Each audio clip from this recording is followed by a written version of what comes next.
సోదరీ సోదరులారా, క్రీస్తునందు ఆనందిస్తున్నారా? క్రీస్తు కోసం జీవిస్తున్నారా? దంపతులారా, సుఖంగా సంతోషంగా ఉన్నారా? పెండ్లి అనేది ఒక దుర్భేద్యమైన కోట. బయట ఉన్నవారు అందులోకి రావాలని ఆరాటపడతారు. లోపల ఉన్నవారు దేవుని బిడ్డలై ఉండకపోతే చాలామంది బయటపడాలని తాపత్రయపడతారు. ఇదే పెండ్లి రహస్యం.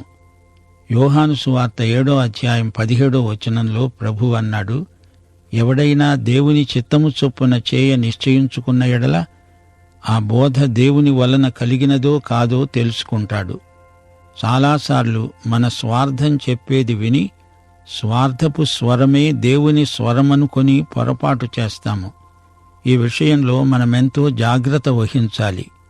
అవతలి వ్యక్తి అక్కర తీర్చడమే ప్రేమకు అర్థవంతమైన వ్యక్తీకరణ.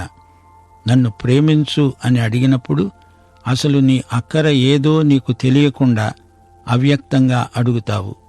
నీ అక్కర తీర్చగలవాడే నిన్ను ప్రేమించేవాడు. ప్రేమించే వ్యక్తి ప్రేమించబడగోరుతాడు. ప్రేమ ప్రతిస్పందనను కోరుతుంది. వైవాహిక ప్రేమలో ఈ స్పందన ప్రతిస్పందన చూడగలం. స్త్రీ ఒక భార్యగా ప్రత్యేకతను దేవుని వరంగా పొందింది. భర్త ఈ విషయంలో దేవునికి ఎంతో కృతజ్ఞత చూపాలి. ఆమె పిల్లలను కంటుంది, పిల్లలను పెంచుతుంది. ఆ పనికి దేవుడామెను ప్రత్యేకించాడు. స్త్రీ ఉద్యోగం చేసినా ఊళ్ళేలినా ఆమెలోని సహజమైన దైవదత్తమైన శ్రద్ధ తన కుటుంబం, తన భర్త, తన పిల్లలు, తను. అసలు తన వ్యక్తిత్వానికి పొడిగింపే కుటుంబం అనుకుంటుంది. అయితే పురుషుడి వ్యక్తిత్వానికి పొడిగింపు వృత్తి, ఉద్యోగం, పని, సంపాదన, కృషి, భవిష్యత్తు. ఈ విషయంలో స్త్రీ పురుషుల ఉద్రేక స్థాయిలో ఎంతైనా వైవిధ్యం ఉంది. పురుషుడు చేసే పనికి కుటుంబంలో స్త్రీ సాటి అయిన సహాయం. పురుషుడు చేసే పనికి అతని భార్య అర్థాన్ని, నాణ్య. సోదరీ సోదరులారా, క్రీస్తునందు ఆనందిస్తున్నారా? క్రీస్తు కోసం జీవిస్తున్నారా? దంపతులారా, సుఖంగా సంతోషంగా ఉన్నారా? పెండ్లి అనేది ఒక దుర్భేద్యమైన కోట. బయట ఉన్నవారు అందులోకి రావాలని ఆరాటపడతారు. లోపల ఉన్నవారు దేవుని బిడ్డలై ఉండకపోతే చాలామంది బయటపడాలని తాపత్రయపడతారు. ఇదే పెండ్లి రహస్యం. యోహాను సువార్త 7:17 ప్రభువు అన్నాడు, ఎవడైనా దేవుని చిత్తము చొప్పున చేయ నిశ్చయించుకున్న ఎడల ఆ బోధ దేవుని వలన కలిగినదో కాదో తెలుసుకుంటాడు.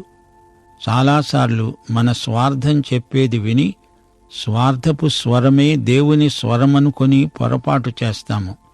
ఈ విషయంలో మనమెంతో జాగ్రత్త వహించాలి. అవతలి వ్యక్తి అక్కర తీర్చడమే ప్రేమకు అర్థవంతమైన వ్యక్తీకరణ. నన్ను ప్రేమించు అని అడిగినప్పుడు అసలు నీ అక్కర ఏదో నీకు తెలియకుండా అవ్యక్తంగా అడుగుతావు. నీ అక్కర తీర్చగలవాడే నిన్ను ప్రేమించేవాడు. ప్రేమించే వ్యక్తి ప్రేమించబడగోరుతాడు. ప్రేమ ప్రతిస్పందనను కోరుతుంది. వైవాహిక ప్రేమలో ఈ స్పందన ప్రతిస్పందన చూడగలం. స్త్రీ ఒక భార్యగా ప్రత్యేకతను దేవుని వరంగా పొందింది. భర్త ఈ విషయంలో దేవునికి ఎంతో కృతజ్ఞత చూపాలి. ఆమె పిల్లలను కంటుంది, పిల్లలను పెంచుతుంది. ఆ పనికి దేవుడామెను ప్రత్యేకించాడు. స్త్రీ ఉద్యోగం చేసినా ఊళ్ళేలినా ఆమెలోని సహజమైన దైవదత్తమైన శ్రద్ధ తన కుటుంబం, తన భర్త, తన పిల్లలు, తను. అసలు తన వ్యక్తిత్వానికి పొడిగింపే కుటుంబం అనుకుంటుంది. అయితే పురుషుడి వ్యక్తిత్వానికి పొడిగింపు వృత్తి, ఉద్యోగం, పని, సంపాదన, కృషి, భవిష్యత్తు. ఈ విషయంలో స్త్రీ పురుషుల ఉద్రేక స్థాయిలో ఎంతైనా వైవిధ్యం ఉంది. పురుషుడు చేసే పనికి కుటుంబంలో స్త్రీ సాటి అయిన సహాయం. పురుషుడు చేసే పనికి అతని భార్య అర్థాన్ని, నాణ్యతను సంతరిస్తుంది. పురుషుడు పాట అయితే దాని స్వరకల్పన స్త్రీ. స్త్రీ స్త్రీగానే ఉండాలి. పురుషుడు ఆదాము, స్త్రీ హవ్వ. మాతృత్వం, గృహ నిర్మాణం మొదలైనవి స్త్రీకి దేవుడిచ్చిన ఆధిక్యతలు. పురుషుడు బయట చేసే పని కంటే భార్య ఇంటిలో అంతకంటే ఎక్కువ పని చేస్తుంది. పురుషుడిలాగా ఆమె గుర్తింపు కోరదు. పురుషుడు భర్తగా తాను సంపాదించిందంతా ఇచ్చినా ఇంకా ఆమెకు ఎంతో రుణపడి ఉంటాడు. కుటుంబంలో స్త్రీ పురుషులిద్దరి ప్రత్యేక స్థానాలను గమనించాలి. స్త్రీ విషయంలో పురుషుడు అసూయపడాల్సింది ఏదీ లేదు. పురుషునిది బాహిర ప్రవృత్తి, స్త్రీది అంతర్గత చిత్తవృత్తి. తనను తన పిల్లలను భర్త కాపాడతాడని నిశ్చింతగా ఉండిపోతుంది స్త్రీ. స్త్రీ పురుషులు ఒకరి వ్యక్తిత్వాన్ని ఒకరు గౌరవించాలి. చిన్న పోరాటాలు గెలిస్తే చాలదు, పెద్ద యుద్ధంలో విజయం సాధించాలి. అది దేవునికి మహిమ. పిల్లలకు నీవు తల్లివే గాని నీ భర్తకు నీవు భార్యవు అనే సంగతి మరచిపోవద్దు. స్త్రీ యొక్క భావోద్రేకాలు ద్రవ పదార్థం లాంటివి. భర్త, తండ్రి, కుమారుడు, భార్య, తల్లి, కుమార్తె సమీకరణం గమనార్హమైనది. ఏదో సందర్భంలో ఈ మూడు మనస్తత్వాలు వీరిద్దరిలో ప్రతిఫలిస్తాయి. హవ్వ సాటి సహాయం, సాటి పోటీ కాదు. పురుషుడు నిరుత్సాహపడినప్పుడు స్త్రీ ఒక భార్యగా అతణ్ణి ప్రోత్సహిస్తుంది. పరస్పర సహకార ప్రోద్బలాల వల్ల వారికి ధైర్యము, నిరీక్షణ కలుగుతాయి. వివాహము జయప్రదమవ్వాలంటే భార్యాభర్తలు కలిసి ప్రార్థించాలి, కలిసి తీర్మానాలు చెయ్యాలి. ఇద్దరి జీవితం ఒక జాయింట్ బ్యాంక్ అకౌంట్ లాంటిది. తప్పు జరిగితే అది ఇద్దరిది. ఇద్దరికీ అందులో సమాన నైతిక బాధ్యత ఉంది. పరస్పర విమర్శలు, నిందారోపణలు మానేయాలి. భార్యాభర్తలు పరస్పర సంపూరకమైన వ్యక్తిత్వాలు గలవారు. భార్య యొక్క మానసిక, ఆధ్యాత్మిక అక్కరలు తీర్చవలసిన వాడు భర్త. మత్తయి సువార్త 6వ అధ్యాయం 33వ వచనం, దేవుని రాజ్యమును ఆయన నీతిని మొదట వెదికితే అప్పుడు ఇద్దరి అక్కరలు తీరతాయి అనే సూత్రాన్ని అక్షరాలా పాటించాలి. ఉద్రేకాలు దేవుడిచ్చినవే, వాటిని సవ్యంగా వినియోగించాలి, ప్రయోగించాలి. మార్కు సువార్త 3వ అధ్యాయం 5వ వచనం, యేసు వారి హృదయ కాఠిన్యానికి కోప్పడ్డాడు. ఆయన కోపం పవిత్రమైనది. మనస్సాక్షి వికాసం, అంతర్వీక్షణం, కృతనిశ్చయం, దైవకృప, ఈ 4 మానవ జీవిత గమ్యాన్ని మారుస్తాయి. ప్రేమ అనేది కేవలం ప్రణయం మాత్రం కాదు. ప్రేమ కేవలం లైంగికీయం కాదు. ప్రేమ వీటికి అతీతమైనది. వివాహమనే సంబంధం దినదినం అర్థవంతం కావాలంటే భార్యాభర్తలిద్దరూ ఆ దిశగా కృషి చేయాలి. అపొస్తలుడైన పౌలు ఎఫెసీ పత్రిక 5వ అధ్యాయం 22, 24 వచనాలలో ప్రబోధం చేస్తూ అన్నాడు, స్త్రీలారా మీ సొంత పురుషులకు లోబడి ఉండండి. పురుషులారా మీ భార్యలను ప్రేమించండి. ప్రేమించి లోబడండి, లోబడి ప్రేమించండి. సరే, రండి ఓ క్షణకాలం ప్రార్థన చేసుకుందాము. మా పరలోక తండ్రి, నీకు మా హృదయపూర్వకమైన కృతజ్ఞతలు. మా శ్రోతలను, వారి కుటుంబములను, వారి సంతానమును ఆశీర్వదించండి. స్థానిక సంఘములను, సంఘ నాయకత్వమును దీవించి బలపరచండి. సంఘము యొక్క దర్శనమును విస్తృతపరచండి. మా దేశమును, దేశ ప్రజలను, పరిపాలకులను ఆశీర్వదించండి. కరువు కాటకముల నుండి దేశమును కాపాడండి. నేటి వాక్య అధ్యయన ఆశీర్వాదములు మాకు దయచేయమని యేసుక్రీస్తు వారి దివ్యనామమున ప్రార్థన చేస్తున్నాము తండ్రి, ఆమేన్. సోదరీ సోదరులారా, ఈరోజు మన పాఠం ఆదికాండం 40వ అధ్యాయం 1వ వచనం నుండి 46వ వచనం వరకు. సావధానంగా వినండి. ఫరోకు కల వచ్చింది. దాని భావం ఎవరూ విడమర్చి చెప్పలేకపోయారు. అప్పుడు ఫరో ప్రక్కనే పానదాయకుడు నిలిచి ఉన్నాడు. తటాలున అతనికి జ్ఞాపకం వచ్చింది. చెరసాలలో తాను ఉన్నప్పుడు తన కలభావం చెప్పిన యోసేపు జ్ఞాపకం వచ్చాడు.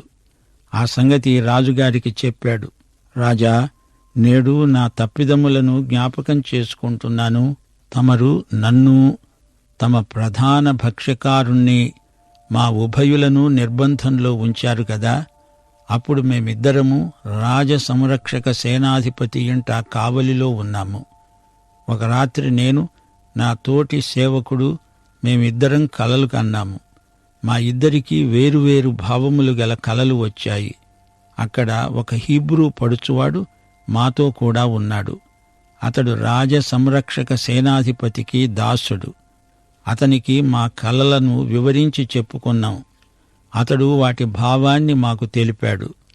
ఆ 2 కలలకు అర్థమేమిటో, ఏమి జరగబోతోందో వివరించి చెప్పాడు. అప్పుడు మాకు ఏ భావం తెలిపాడో అదే భావం చొప్పున జరిగింది. నా ఉద్యోగం నాకు మళ్లీ దొరికింది. భక్ష్యకారుడు ఉరితీయబడ్డాడు. అతణ్ణి మానుకు వేలాడదీయించారు. అప్పుడు ఫరో యోసేపును పిలువనంపించాడు. వెంటనే భటులు చెరసాలలో నుండి అతణ్ణి త్వరగా రప్పించారు. యోసేపు క్షౌరం చేయించుకొని మంచి బట్టలు కట్టుకొని ఫరో వద్దకు వచ్చాడు. ఫరో పానదాయకుని సలహా ప్రకారం యోసేపును రప్పించుకున్నాడు.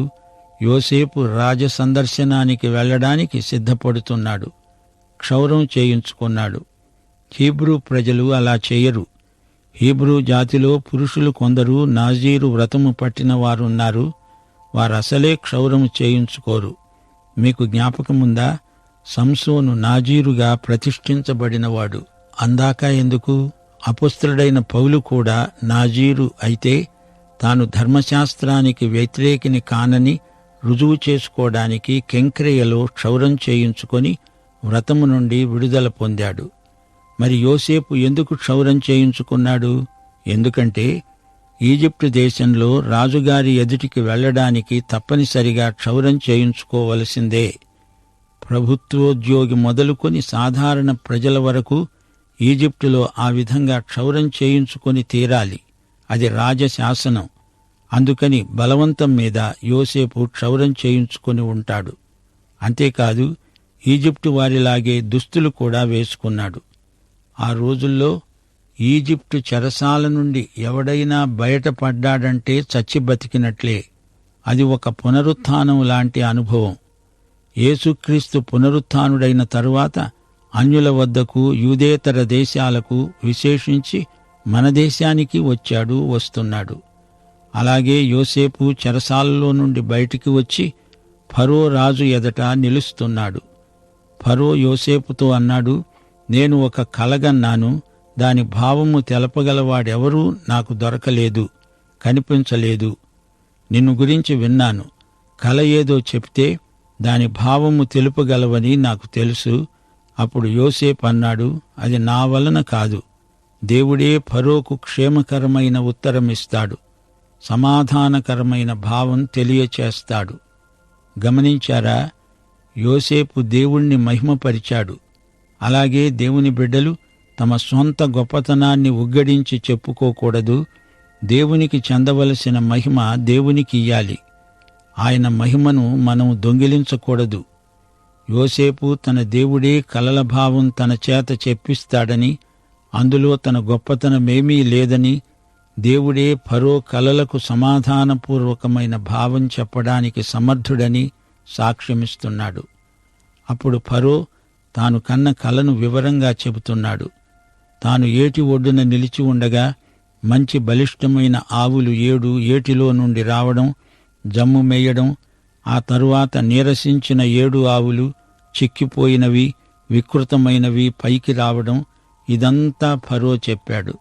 వికృతమైన ఆవులు ఈజిప్టు దేశంలో అలాంటివి తాను ఎప్పుడూ చూచి ఉండలేదట.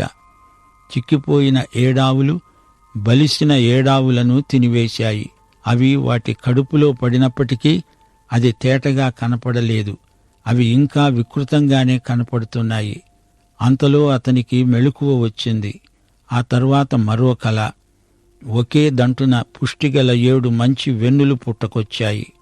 అంతలో గాలికి చెడిపోయి ఎండిపోయిన 7 పీల వెన్నులు అదే దంటుకు మొలిచాయి. ఈ పీల వెన్నులు మంచి వెన్నులను మింగివేశాయి. ఈ కలభావం తెలుపగలవారు ఎవరు? ఫరోకు అట్టివాడెవడూ దొరకలేదు. అప్పుడు యోసేపు ఫరో కలకు అర్థం చెప్పాడు. రాజా, మీ కల వెలిబుచ్చే అర్థం ఒకటే. దేవుడు తాను చెయ్యబోయేది ఫరోకు ముందుగా చెబుతున్నాడు. 7 మంచి ఆవులు 7 మంచి సంవత్సరాలు, అలాగే 7 మంచి వెన్నులు 7 సంవత్సరాలు. కల ఒక్కటే, చిక్కిపోయి వికృతమై పైకి వచ్చిన 7 ఆవులు 7 సంవత్సరాలు. తూర్పుగాలి చేత చెడిపోయిన 7 పీలవెన్నులు 7 కరువు సంవత్సరాలు. రాజా, నా మాట వినండి. దేవుడు చెయ్యబోయేది మీకు ముందుగా తెలుపబడింది. దేవుడు మీకు జరగబోయేది చూపించాడు. ఈజిప్టు దేశమంతటా బహు సమృద్ధిగా పంటలు పండే 7 సంవత్సరాలొస్తాయి. కరువు గల 7 సంవత్సరాలు వాటి తరువాత వస్తాయి. ఈజిప్టు దేశమందు పంట సమృద్ధి విషయం అందరూ మరిచిపోతారు. ఆ కరువు దేశాన్ని పాడు చేస్తుంది. కరువు చేత మునుపటి పంట సమృద్ధి సంగతే ప్రజలు మరిచిపోతారు. అది మిక్కిలి భారమైన కరువు. గమనించండి, ఫరోకు వచ్చిన 2 కలల భావం ఒక్కటే. 7 సంవత్సరాల సమృద్ధి తరువాత 7 సంవత్సరాల కరువు. దేవుడు జరగబోయేది ఫరో రాజుకు కొన్ని కలల ద్వారా, సంకేతాల ద్వారా తెలియచేస్తున్నాడు. దేశమంతా భయంకరమైన కరువు చేత ఎంతో బాధపడుతుంది. ప్రజలకు తిండి గింజలు దొరక్క బాధపడతారు. ఇది తప్పకుండా జరుగుతుంది. పశువులకు మేత దొరకదు. అందుకే 2 కలలు వచ్చాయి. ఒకే వాస్తవాన్ని 2 విధాలుగా దేవుడు చూపుతున్నాడు. ఈ కార్యం దేవుని వలన నిర్ణయించబడింది. ఇది దేవుడు శీఘ్రంగా జరిగిస్తాడు. అందుచేతనే ఆ కల ఫరోకు రెట్టించబడింది.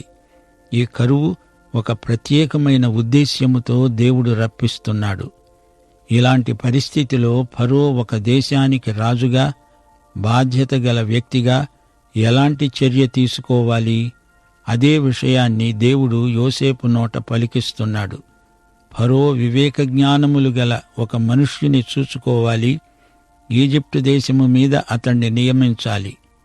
ఆ దేశం మీద అధిపతులను నియమించాలి. సమృద్ధిగా పంట పండే 7 సంవత్సరాలలో ఈజిప్టు దేశమంతటా ప్రజల వద్ద నుండి పంటలో 5వ భాగం వసూలు చెయ్యాలి. ఈ విధంగా మంచి సంవత్సరాలలో దొరికే ఆహారమంతా సమకూర్చి ఆ ధాన్యము ఫరో చేతికి అప్పగించి ఆయా పట్టణాలలో ఆహారం సరఫరా గిడ్డంగులలో భద్రం చెయ్యాలి. కరువు చేత ఈ దేశం నశించిపోకుండా నిలువ చేసిన ఈ ఆహార ధాన్యం ఈజిప్టు దేశంలో రాబోయే కరువు సంవత్సరాలు 7ంటికి ఈ దేశమందు నిలువ చేయబడుతుంది. ఈ మాట ఫరో దృష్టికి, సేవకులందరి దృష్టికి తృప్తికరంగా ఉంది. ఈ సలహా యుక్తమైనది అని అందరూ ఒప్పుకున్నారు. యోసేపు ఫరోకు ఇచ్చిన సలహా జ్ఞానయుక్తమైనది. ఈ రోజున ప్రభుత్వాలు నిర్వహిస్తున్న ఆహార సంస్థలకు అలనాడు యోసేపే అంకురార్పణ చేశాడు. ఆహార ధాన్యాలు నిలువ చెయ్యాలి. కరువు సమయంలో అవి అక్కరకు వస్తాయి. ఫరో తన సేవకులను చూచి అన్నాడు, ఇతని వలె దేవుని ఆత్మగల మనిషిని కనుగొనగలమా? ఫరో అన్నాడు, దేవుడే ఇదంతా నీకు తెలియపరిచాడు. నీవలే వివేక జ్ఞానములు గలవారు ఎవరూ లేరు. నీవు నా ఇంటికి అధికారివై ఉండాలి. నా ప్రజలందరూ నీకు విధేయులై ఉంటారు. సింహాసన విషయంలో మాత్రమే నేను నీకంటే పైవాడనై ఉంటాను అని యోసేపుతో అన్నాడు. ఫరో యోసేపుతో అన్నాడు, ఈజిప్టు దేశమంతటి మీద నిన్ను నియమించి ఉన్నాను.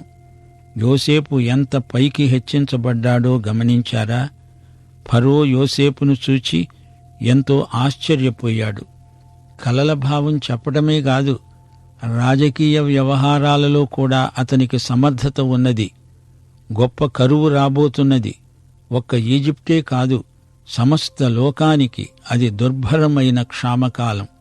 ఈజిప్టులో మంచి నదులున్నాయి. నీటి పారుదల సమృద్ధిగా ఉంది. వర్షపాతం మీద ఆధారపడవలసిన పని లేదు. మధ్య ఆఫ్రికా నుండి నైలు నది ఈజిప్టు గుండా ప్రవహిస్తుంది. వర్షాలు బహు తక్కువ. అయినా పంటలకు కావలసిన జలం నైలు నది సరఫరా చేస్తుంది. నదీ తీరం మంచి సారవంతమైన భూమి. అయినా 7 సంవత్సరాలు భయంకరమైన క్షామం రాబోతోంది.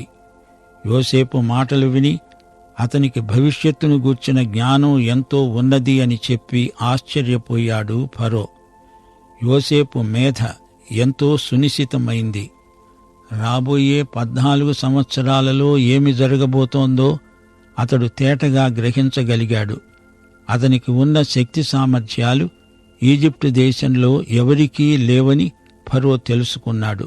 పోతీఫరు ఇంటిలో యోసేపు పొందిన అనుభవాలు అతణ్ణి ఒక గొప్ప బాధ్యత గల నాయకుడుగా రూపొందించాయి. దేవుని కృప అతనికి సమృద్ధిగా లభించింది. అతని విశ్వసనీయత ఉత్తమ స్థాయికి చెందింది. కొంతకాలం పోతీఫరు ఇంటి మీద అధికార బాధ్యతలు నిర్వహించాడు. గాని ఇప్పుడు దేశమంతటి మీద అధికారి కాబోతున్నాడు. చెరసాలలో నుండి సింహాసనం మీదికి ఆరోహణము అనేది ఊహించరానిది. ఫరో తన చేతనున్న ఉంగరము తీసి యోసేపు చేతికి పెట్టాడు. సన్నపు నారబట్టలు అతడికి తొడిగించాడు. అతని మెడకు బంగారు గొలుసు వేశాడు. తన రెండో రథము మీద అతణ్ణి ఎక్కించాడు. వందనం చెయ్యండి అంటూ జనులు నినాదాలు చేశారు. ఈ విధంగా ఫరో అతణ్ణి దేశమంతటి మీద నియమించాడు. అది రాజముద్ర. అది ఫరో వేలికి ఉన్న ఉంగరం. ఆ ఉంగరం ముద్ర ఫరో సంతకంతో సమానం. యోసేపు ఇప్పుడు ఫరోకు ప్రతినిధి. యోసేపు ఏమి రాసినా దానిమీద ఈ ముద్ర వేశాడంటే అది ఫరో శాసనమే అవుతుంది. అతనికి అలాంటి అధికారం ఇవ్వబడింది. ఫరో యోసేపుతో అన్నాడు, ఫరోను నేనే అయినా నీ సెలవు లేకుండా ఈజిప్టు దేశమంతటా ఏ మనిషి తన చేతినైనా కాలినైనా ఎత్తకూడదు. ఫరో యోసేపునకు జప్నత్పనేహు అని పేరు పెట్టాడు. అతనికి ఓను యొక్క యాజకుడైన పోతీఫెర కుమార్తె అయిన ఆసెనతును ఇచ్చి పెళ్లి చేశాడు. జప్నత్పనేహు అనే పేరు విచిత్రంగా ధ్వనిస్తున్నది. ఈ పేరుకు అర్థం రహస్యాలను మర్మాలను బయలుపరచగలవాడు. యోసేపు బయలుదేరి ఈజిప్టు దేశమందంతటా సంచరించాడు. యోసేపు ఈజిప్టు రాజైన ఫరో ఎదుట నిలిచినప్పుడు 30 సంవత్సరాలవాడు. అప్పుడు యోసేపు ఫరో ఎదుట నుండి వెళ్లి ఈజిప్టు దేశమంతటా సంచారం చేశాడు. యోసేపునకిప్పుడు 30 సంవత్సరాల వయస్సు, అనగా అతడు ఇప్పటికీ 13 సంవత్సరాలు ఈజిప్టు దేశంలో ఉన్నాడు. 2 సంవత్సరాలుగా చెరసాలలో ఉన్నాడు. ఇది పానదాయకుడు అతణ్ణి మరచిపోయిన కాలం. అంతకుముందు 1 సంవత్సరం అదే చెరసాలలో ఉన్నాడు. పోతీఫరు ఇంట్లో 10 సంవత్సరాలు ఉన్నట్లు మనం గ్రహించగలం. ఈ 13 సంవత్సరాలు గడిపిన తరువాత అతడు అకస్మాత్తుగా దేశమంతటికీ ప్రధాని అయ్యాడు. ఫరో తరువాత అతడే ప్రాముఖ్యమైన వ్యక్తి. సోదరీ సోదరులారా, ఆలోచించండి. ఎందుకు ఫరో యోసేపును అంతగా హెచ్చిస్తున్నాడు? దానికి కారణం ఒక్కటే. దేవుడు యోసేపునకు తోడై ఉన్నాడు. దేవుని హస్తం యోసేపును నడిపిస్తున్నది. యోసేపు సోదరులు అతణ్ణి నాశనం చెయ్యాలని చూచారు. కాని అదంతా అతని మేలుకే దోహదపడింది. మరో రహస్యం ఇందులో ఇమిడి ఉంది. ఈ ఫరో హైకోస్ వంశానికి చెందినవాడు. వీరు అసలు ఈజిప్టు దేశానికి చెందినవారు కారు. అరేబియా అరణ్యాల నుండి వచ్చిన ప్రజలు. వీరు ద్రిమ్మరులై తిరుగుతుంటారు. ఒకచోట స్థావరమంటూ ఉండదు. అందుచేత యోసేపు పరాయివాడు అని ఫరో అనుకోలేదు. ఆ మాటకొస్తే తను పరాయివాడే. యోసేపును ఎంతో ప్రేమించాడు. పైగా ఈజిప్టు వారిని కొన్ని ఆంతరంగిక విషయాలలో నమ్మలేకపోతున్నాడు. అయితే ఈ యోసేపు ఎంతో నమ్మకమైన వ్యక్తి అని రుజువైంది. యోసేపు తనకు ఎట్టి పరిస్థితిలోనూ ద్రోహం చెయ్యడు అని నమ్మాడు. ఏది ఏమైనా ఫరోకు యోసేపు పైన వల్లమాలిన అభిమానం, ప్రేమ పుట్టుకొచ్చాయి. యోసేపు కూడా ఫరో నమ్మకాన్ని వమ్ము చేయలేదు. తన వ్యవహార దక్షతను నిరూపించుకున్నాడు. అయితే రాను రాను హైకోస్ వంశీకులు ఈజిప్టు దేశం నుండి బహిష్కరించబడడం జరిగింది. నిర్గమకాండం 1వ అధ్యాయం 8వ వచనంలో చెప్పబడినట్లు యోసేపును ఎరుగని ఫరోలు రాజ్యానికి వచ్చారు. హీబ్రూ ప్రజలను అప్పటి ఫరోలు హింసించారు. యోసేపు మెడకు ఫరో బంగారు గొలుసు వేశాడు. ఇది కూడా రాజ్యాధికారానికి సూచన. ఓను అనే స్థలంలో ఒక యాజకుడున్నాడు. అతని కుమార్తె పేరు ఆసెనతు. ఈ పేరుకు అర్థం నతు అనే మినర్వా దేవతకు ప్రతిష్ఠించబడినది. ఈమె ఒక అన్యురాలు. ఈ విషయంలో కూడా యోసేపు యేసుక్రీస్తుకు ముందు గుర్తు. యోసేపు పెండ్లాడిన వ్యక్తి ఏ విధంగా అన్యురాలో, అలాగే యేసుక్రీస్తు తన ఆధ్యాత్మిక వధువును, పెండ్లి కుమార్తెను అనగా సంఘాన్ని అన్యజాతుల మధ్య నుండే ఏర్పరచుకుంటున్నాడు. ఇక్కడ మరో సత్యం మనకు కనపడుతున్నది. ఫరో ఎదుట యోసేపు నిలిచినప్పుడు యోసేపు వయస్సు 30 ఏండ్లు. అలాగే యేసుక్రీస్తు తన బహిరంగ సేవను ప్రారంభించినప్పుడు 30 ఏండ్ల వయస్సు గలవాడు. యోసేపు తన 30వ ఏట ఈజిప్టులో పరిపాలన ప్రారంభించాడు. 7 సంవత్సరాల సమృద్ధి కాలం, రాబోయే కరువు సంవత్సరాలకు ధాన్యం సేకరిస్తున్నాడు. సమృద్ధిగా పంట పండింది. 7 సంవత్సరాలలో భూమి బహు విరివిగా పండింది. ఈజిప్టు దేశం నుండి ఆహారమంతా అతడు సమకూర్చి ఆయా పట్టణాలలో దాన్ని నిలువ చేశాడు. ఏ పట్టణము చుట్టూ ఉండే పొలము యొక్క ధాన్యము ఆ పట్టణంలోనే నిలువ చేశాడు. గమనించాలి, పట్టణాలలో ధాన్యము నిలువ చేయడం ఎందుకు? పట్టణం నుండైతే రవాణా సౌకర్యాలుంటాయి. సులభంగా ఎక్కడికైనా ధాన్యాన్ని పంపిణీ చేయవచ్చు. ధాన్యం ఎంత ఉన్నా సరైన రవాణా సౌకర్యాలు లేకపోతే కరువు కాలంలో సరిగా ప్రజలకు ఆహారం అందదు. సరే, యోసేపు ఇప్పుడు ఏమి చేయబోతున్నాడు? దేవుని సంకల్పం ఏ విధంగా సిద్ధించబోతోంది? ఈ విషయాలు వచ్చే సందేశంలో వినండి. పాఠం ఇంతటితో సమాప్తం. ప్రార్థన చేసుకుందాము. దేవా తండ్రి, నీ వాక్యము ఎడతెగని ఆశీర్వాద ప్రవాహమై శ్రోతల జీవితాలలో ప్రవేశించాలని, వారి జీవితాలను సారవంతం చేయాలని ప్రార్థిస్తున్నాం. వాక్యాశీర్వాదములు, సంఘాశీర్వాదములు, సహవాస ఆశీర్వాదములు మీ బిడ్డలకు దయచేయమని యేసుక్రీస్తు వారి దివ్యనామమున ప్రార్థిస్తున్నాము. ప్రభు అయిన యేసుక్రీస్తు వారి కృప, తండ్రి అయిన దేవుని ప్రేమ, పరిశుద్ధాత్మ యొక్క అన్యోన్య సహవాసము మనకందరికీ సదాకాలము తోడై ఉండునుగాక. ఆమేన్.